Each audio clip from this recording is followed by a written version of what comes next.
दोस्तों, एक बार की बात है। एक शहर में एक लड़का रहता था। वो बहुत ही ईमानदार, मेहनती और हमेशा सच बोलने वाला लड़का था।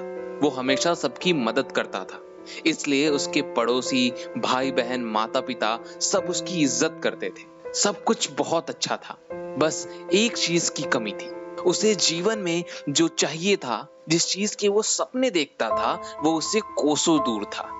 वो उसके लिए कड़ी मेहनत भी करता था, लेकिन हर बार फेल हो जाता था, असफल हो जाता था। और धीरे धीरे समय बीता और वो हुआ जो हम सबके साथ होने वाला है। वो बूढ़ा हो गया और एक दिन वो मर गया। उसे लेने के लिए देवलोक से चित्रगुप्त आए। क्योंकि उसने जीवन में बहुत अच्छे कर्म किए थे, इसलिए उसे स्वर्ग की प्राप्ति हुई। स्वर्गलोक की खूबसूरती देखकर वो मंत्र मुग्ध हो गया और चित्रगुप्त से बोला, ये इतनी खूबसूरत कौन सी जगह है? ये स्वर्गलोक है। तुम्हारे अच्छे कर्म के कारण तुम्हें स्वर्ग की प्राप्ति हुई है। अब तुम यहीं रहोगे। देवदूत ने उत्तर दिया। यह सुनकर वो लड़का बहुत खुश हुआ। देवदूत ने उसे वो घर दिखाया जहां उसे रखने की व्यवस्था की गई थी। वो एक आलीशान घर था। इतना आलीशान घर उसने अपने जीवन में कभी नहीं देखा था। देवदूत उसे घर के अंदर ले गए और एक एक करके सारे कमरे दिखाने लगे।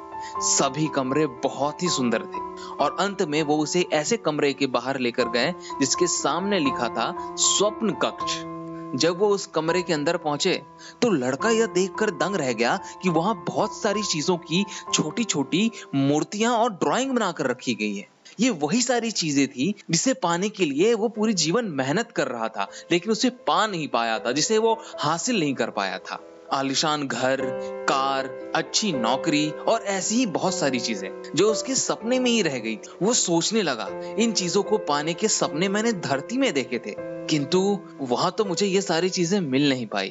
और अब यहाँ छोटी छोटी मूर्तियां और ड्राइंग बनाकर क्यों रखी गई है? वो अपनी जिज्ञासा पर निरंतर नहीं रख पाया और पूछ बैठा, ये सब यहाँ इस तरह, इसके पीछे क्या कारण है? देवदूत ने उसे बताया, मनुष्य अपने जीवन में बहुत सारे सपने देखता है और उसके पूरा हो जाने की कामना करता है, लेकिन कुछ ही सपनों के प्रति वो गंभीर होता है और उन्हें पूरा करने का प्रयास करता है। ईश्वर और ब्रह्मांड मनुष्य के हर सपने को पूरा करने की तैयारी करते हैं, लेकिन कई बार असफलता प्राप्ति से हताश होकर मनुष्य उस समय प्रयास करना छोड़ देता है जब उसके सपने पूरे होने वाले होते हैं। उसके वही अधूरे सपने यहाँ मूर्तियां और चित्र के रूप में रखे हुए हैं। तुम्हारे सपने भी यहाँ चित्र के रूप में रखे हैं। अगर तुम्हें अंत समय तक हार ना मानी होती तो उसे अपने जीवन में ही प्राप्त कर चुके होते।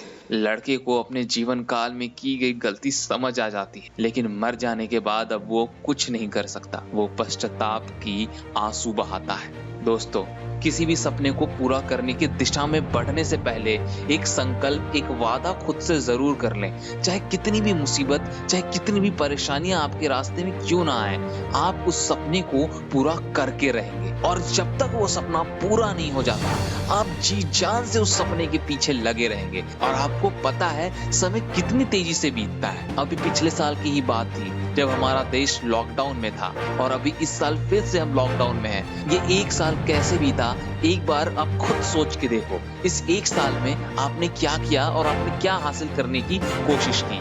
जिंदगी बहुत तेजी से बीत जाती है दोस्तों, इतनी तेज बीतती है हमारे सामने से कि हमें अंदाजा तक नहीं होता। इसलिए अपने सपनों के पीछे जाओ।